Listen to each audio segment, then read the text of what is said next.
Hi Taurus, how are you? Welcome to the Untitled Tarot. My name is Lauren B. Thank you for joining me. As always, Taurus, all of these readings are timeless, so when you get here is when you get here. And all 12 of the zodiac readings are for you. They're all part of the collective story. But if this reading is a blessing to you, I do ask that you like and you subscribe and share. It helps me a lot and it lets me know what part of the collective is sort of peaking at the time as well. Taurus, I keep hearing nest, nesting, to nest is best. The nest is best. So I don't know if you are in the process of nesting, like you're going to be a new mother, or you're about to move house, or you're looking for houses and you're trying to do that kind of nesting energy. If you're trying to get together like a nest egg, if you're about to leave the nest, leave like your family home and like move into like your big grown-up home. I don't know, but this nesting, to nest is best. It's wanting to be like comforted in your home. And there feels like a little bit of a transition, like a transitory energy, whether there's new energy, like new people, a baby, something coming into your nest and getting ready for that. Or if you were getting ready to leave the nest and move into a new phase in your life. It's very interesting, but I'm going to use the Queen of the, what is it? I was gonna say Queen of the Moon Oracle. I used that last time. The Oracle of Mystical Moments. I want to pull an Oracle card for you guys this week. It's just in my spirit. And then I'm going to use the Tarot of the Old Path because it's very earthy. And so it just, it feels right for you. It's like very grounded, very grounded. So we'll pray and we'll get into it. Father God, thank you for bringing me and my Taurans in today. I ask that you give me wisdom, clarity, and discernment to deliver these messages accurately for their highest of love, light, alignment, and assignment. We praise you, we love you, we thank and honor you always. To the utmost high, in Jesus' name we pray. Amen. Amen, Taurus. So, to nest is best. To nest is best. So interesting. New directions. Interesting. Going back to the nest. Maybe some of you are going back to the nest because it did come out in reverse, and I don't normally take these cards in reverse, but it feels like it wants to be that way. So for some of you, a new direction is actually going back to where you started. If that makes sense, maybe you thought you were going to go somewhere or do something sort of on your own, and you're actually returning back to a place, to your family home, to a group of people. I'm hearing recuperation, to help you recoup, maybe to help you like recoup some funds, something like that. Maybe with like the quarantine and all of that stuff going on, you've decided to like move back home to try and save up some of your resources, get your business going, get like some solid grounding underneath you. There's something about going back to like people for support. Maybe you've been like really independent. You haven't needed a lot of support from like your family or old friends or something like that, and maybe you are pregnant or something, Taurus, and you're getting back in touch with your family and your mom and like people that want to help you. Like there's that kind of energy of calling in the troops, people helping you get things together, helping you recuperate, nest, get things done, get yourself settled. Now I'm hearing that Miranda Lambert song. Am I settling up? Am I settling down? Am I settling up? Am I settling down? There's something about this that's also surprising to you. You didn't think that you would be including some of these people in what you were doing, or you didn't expect to be nesting or moving or going back somewhere like so soon. It's so soon. It wasn't in perhaps your plan, but it seems like it was part of the grand plan, the divine plan for you, Taurus. First house of self, Aries energy, 5 of Pentacles. Feeling a little, the word is like displaced. Because this is a card of like isolation, being a little like out in the cold, right? With the feminine energy weeping, that sometimes talks about not receiving the resources that we need, whether that's money, time, love, energy, whatever that is. There's energy of being dislocated, right? Maybe you need a bigger house and you're having a hard time finding one. Like there's something,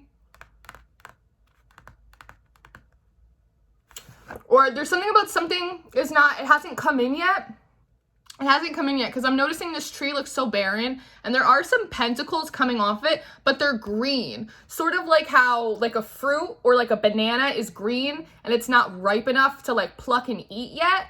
Maybe you're having to like go back, or you're feeling a little displaced because you're counting on like support or resources or like funds. Maybe you're waiting for your stimulus check and it hasn't come in yet. And it's like something's not ripe, something's not ready, your business deal, something, or like, again, there's this a transition or something happening for you that you weren't expecting, or it's happening quicker than you were expecting and you don't feel ready for it, right? In terms of like being ripe. You're like, I didn't plan for my car to break down. I didn't plan to get pregnant. I didn't plan to have to move right now. Second house of value, 10 of Swords. Feeling worn out a little bit, Taurus. This is feeling like a little betrayed, a little backstab, definitely a burden, a little like down for the count. What always sticks out to me is in this card, the last sword is the one that you're holding. It's the one that you're holding. So it's the energy of almost like I did this to myself. I did this to myself. Like I didn't leave myself enough savings. I didn't leave myself enough time. I didn't leave myself like enough options. Now I have to go back. Now I have to stay with this person. Now I have to ask for help. Because Taurans are really independent. A Taurus will do whatever they have to do in order to create comfort, especially in their home environment, to have that money, to be able to have their creature comforts, to be able to have a safe place to go to. But because it's not something that I feel like you saw coming, you weren't expecting it, you didn't know ahead of time to plan and allot for it.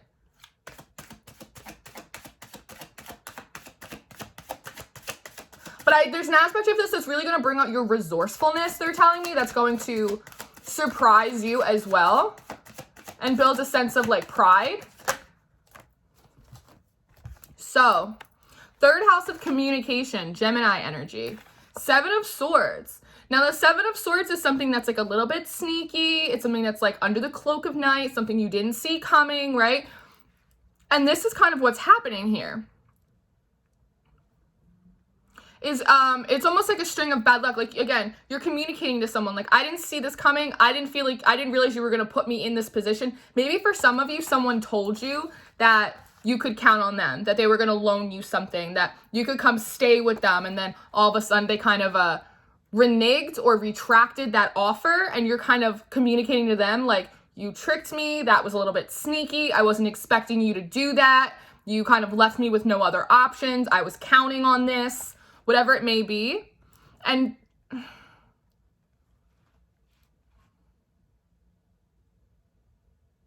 and 7, so that's 17, that breaks down to an 8. 8 talks about cycles, but it also for me talks about karma, like karmic cycles. It's like a little bit of a last straw sort of energy for some of you. For some of you. This is also some of you going to someone saying, hey, this situation happened to me. I need help. Can you help me? And then responding, yes, Taurus, absolutely, I will help you. I have your back. Maybe that person, that situation didn't, but I have your back. Because you do have the Tower in reverse in your house of home, right? So this is almost like a saving grace. It's like a Hail Mary sort of energy, like someone coming in, something coming in, whether it's a person, whether it's divine intervention, whatever it may be, to kind of take you out of this kind of displaced, dislocated energy.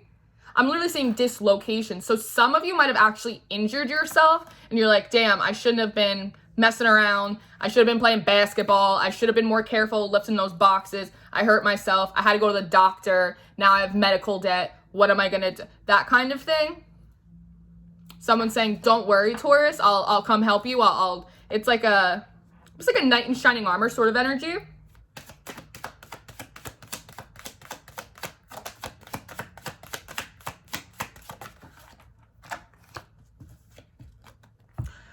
Fifth house of pleasures, 6 of cauldrons. So it's the 6 of cups right here. That's soulmate energy. It's also family, friends, old partners. It's people that you have history with sort of energy. And what I always notice is in this card, someone's trying to like hand her something, hold her hand, and the feminine energy is a little bit like, It's like not really wanting to receive, which is interesting because over here, it feels like you have an energy where you feel like you're not receiving the support, the assistance, the guide, whatever it is that you need. And then it seems like someone sort of shows up to take you out of that energy, but then you have a hard time receiving it. It feels a little bit like it comes out of maybe like a place of pride, like being embarrassed, right? Because you are so independent and you're normally so on top of your stuff that usually you're the person people come to for help. You're not usually the one that has to go and ask for help, assistance, a bailout, whatever it is. So it could just come from a place of pride, like feeling a little embarrassed,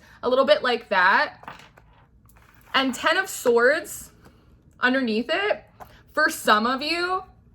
And also remember, energy can be vice versa and flip. So this could be someone that is just energetically connected to you. You could be the one, Taurus, that's bailing someone out.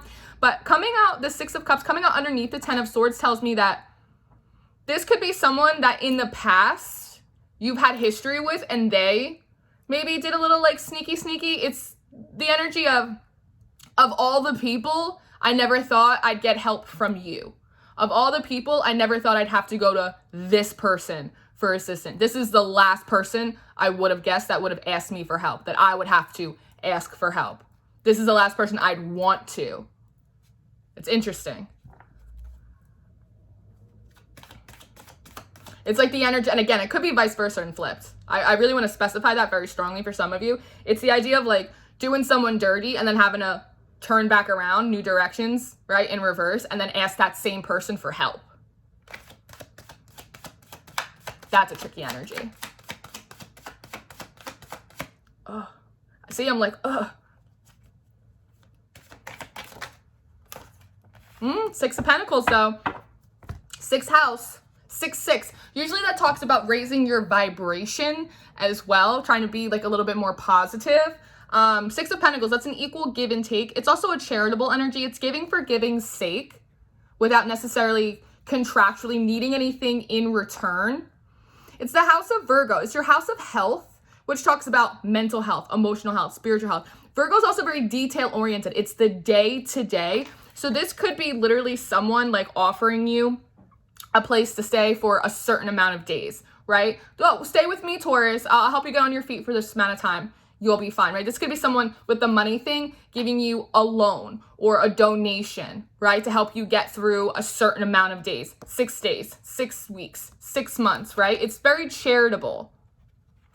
And underneath the 7 of Swords, again, for some of you, this is like the person that you would least suspect would come and ask you for help because of how they treated you in the past. Or this is the person that you would not want to ask for help, right? Because maybe you hold them in high esteem and you're embarrassed to express to them that you feel like you stabbed yourself in the back because you didn't properly plan or allot for unsuspected events, something like that, right? Even though I made a mistake, this person's still going to come through and help me, because in your house of health, it also talks about whoever this is, they want to even the playing field a little bit, right? Because to go from the 7 to the 6, you'd have to remove a sword. So that would be the 6 of Swords. So that would be creating the transition to move into more peace, move into calmer waters, less conflict. And they want to sort of even the playing field, make up for bad deeds from the past by being able to give and be generous and charitable with you now. And this person also feels like, regardless of which side of the story you're kind of on, because like I said, there's different stories playing out, that they don't want to see you stressed and anxious and worried on a day-to-day basis, just wondering how you're going to get to the next day, to the next day. They want to take that burden off of you.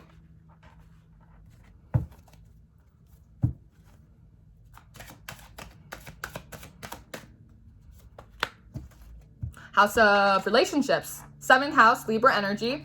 Queen of Pentacles. This could be a mother figure for some of you. The Queen of Pentacles, often, it could be a father figure. It's just, it doesn't really matter. But this is someone that's very protective. It's very nurturing. This is also someone that is like good with their money. This is also usually like a working mother, like an older sister. Like it's that kind of energy. But somebody that's very nurturing, very protective. They take care of people. They like to take care of people. Like I said, this could be someone that you had bad karma with in the past, but they've grown, they've elevated, they kind of learned how to nurture and take care of other people. And so now they want to come in and do that for you.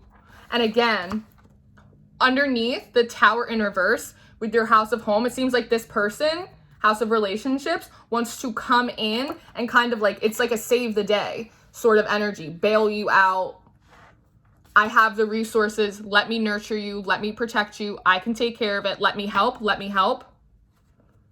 But again, there's an element of not wanting to receive the help, only because you're just a little embarrassed that you're even in that position, or, you know, vice versa, or because of who the person is.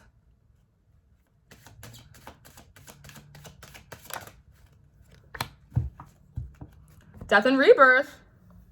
8th house, Scorpio energy, 9 of Pentacles, Taurus. 9 of Pentacles, it's going to help you get back on your feet, right? It's going to help you get back on your feet. Again, this might be, you know, maybe, like I said, with COVID and the quarantines, right? Maybe your work got shut down. Maybe work is slow. Maybe you have to move back in to your parents or your family, something like that, move in with your friends, just to kind of get yourself reestablished. But this is a rebirth of your 9 of Pentacles, which is your independence, financial security, stability. It's also a card of value, right? It will also give you time to work on your self-esteem, being a good receiver as well as a good giver. It's also pre-Empress energy. It's a set back in order to create a set up, right? It's like an arrow. It has to go backwards in order so it could go farther.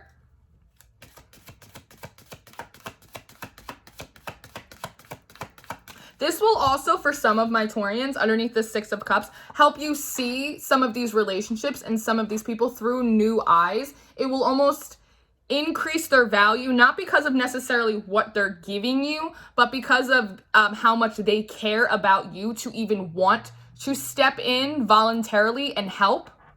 It will make you see them in a different light.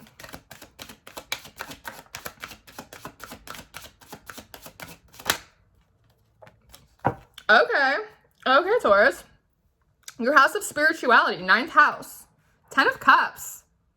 10 of Cups, baby. There's something about big picture. I think during this process, you are going to see the big picture, how throughout this, regardless of what side you're on, this is going to help create an air of forgiveness, conflict resolution, empathy, clear out old karma, allow yourself to be set up, more established, more stable in order to move forward independently. Allow yourself to learn how to be nurtured, how to be cared for. And it's also going to make you realize the bigger picture of divine timing, divine orchestration, right? That you are part of something bigger than yourself, right? It's not just physical family, friends, lovers, but it's also spiritual family and friends, right? That like they have you, that God has your back.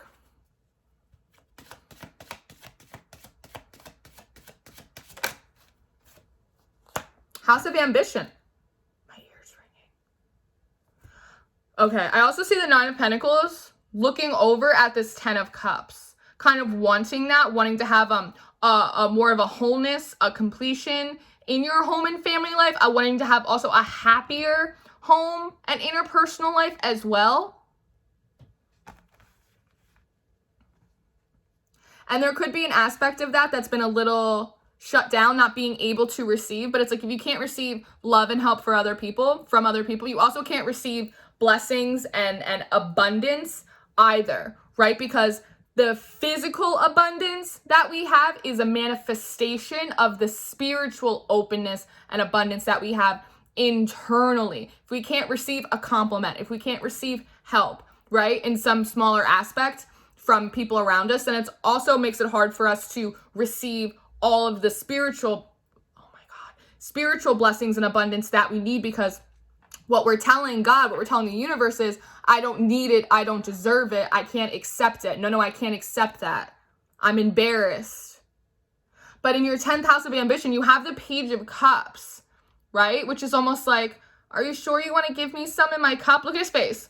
Look at his little face. He's like, are you sure? Me? Right? And this is needing to be more open. It's a page, so it's taking on a new perspective on love and emotions and receiving and having that open heart chakra, all of that stuff of feeling worthy, right?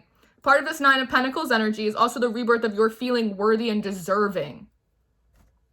Oh my God. Again, I keep ringing, my ear keeps ringing, and it's in my right ear, or it's in my left ear, which is your feminine side. It's your receiving side. You might be receiving like messages, but your pride that like, yes, go to this person. Yes, move to this place. Yes, take this time. But your pride might be like blocking it out because it's not what you want to do.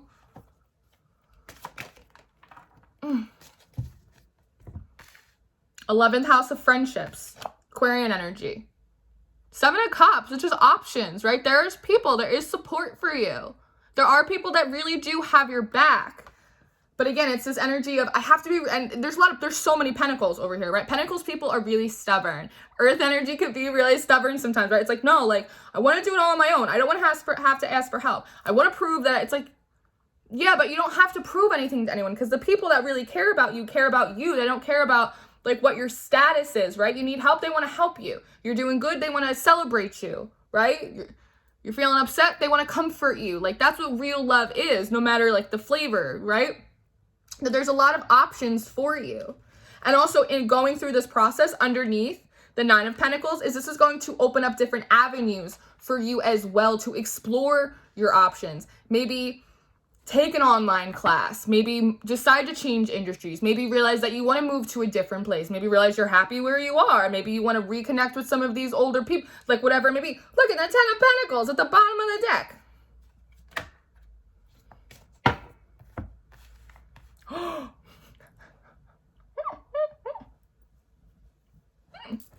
So 12th house, Piscean energy, the house of secrets. 3 cards just fell out.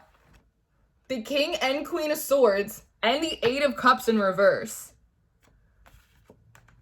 I'm hearing building bridges. That some of this is helping you build bridges, because this is what we would call a perfect pair, right? This is a perfect pair right here.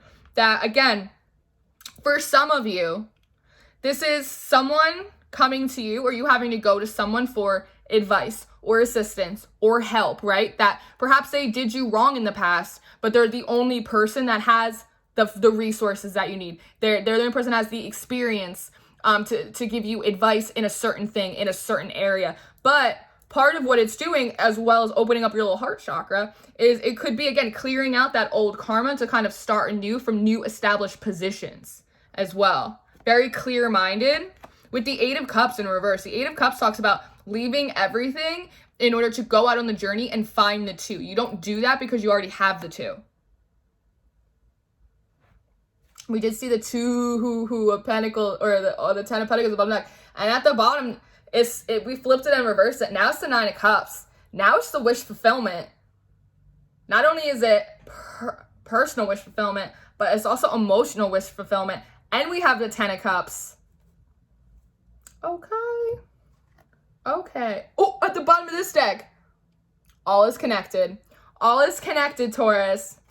So, I'm going to go over on the Patreon, and I'm going to keep pulling cards for you, because this just got juicy. It really did. If you are looking for the Patreon, the link for that is in the description box. It has all of the extendeds to all of the weekly readings, and it has all of the monthly readings that I do for all the zodiacs. It also has my email for personal readings, the link to my social media, and all the decks that I own and use on this channel, in case you want to get them for yourself. If I leave you here, thank you for being with me, Taurus. I love you. I appreciate you. Thank you for liking and sharing and subscribing. As always, stay prayed up, stay blessed, stay sweet, stay open. I'll see you soon. Goodbye.